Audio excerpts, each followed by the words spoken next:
भगवान मपुंगू सबसे बड़े देवता ने धरती और आकाश बनाया, दो मनुष्य एक पुरुष और एक स्त्री बनाई जिन्हें दिमाग दिया, किंतु अब तक इन दोनों मनुष्यों को उन्होंने हृदय नहीं दिया था।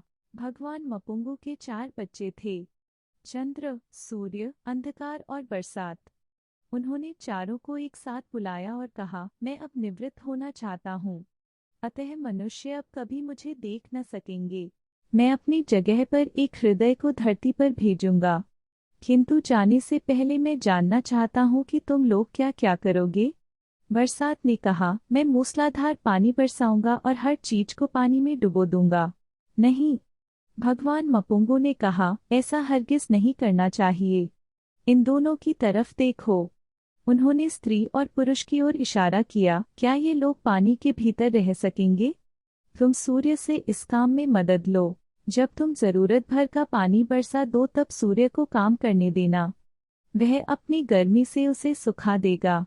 और तुम किस तरह काम करोगे? भगवान मपुंगू ने सूर्य में चाहता हूँ मैं इतना तेज चमकूं कि मेरी गर्मी से सबसे पूछा जल जाए। उनके दूसरे पुत्र सूर्य ने कहा, नहीं। भगवान मपुंगू ने कहा, यह होगा तो फिर मेरे बनाए इन मनुष्यों को भोजन कैसे मिलेगा?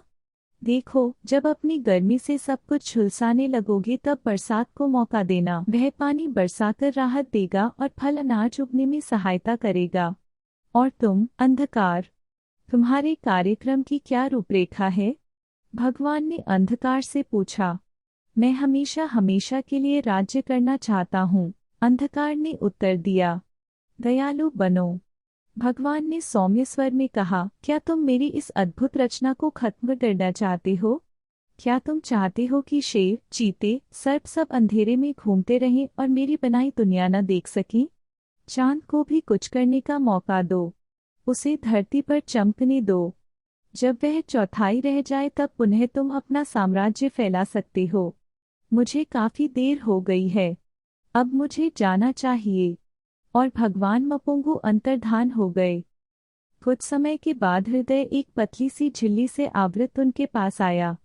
वह रो रहा था। उसने सूर्य, चंद्रमा, अंधकार और बरसात से पूछा, हमारे पिता भगवान मपुंगू कहाँ हैं? पिताजी चले गए। उन्होंने कहा, हम जानते भी नहीं है कि वे कहाँ गए।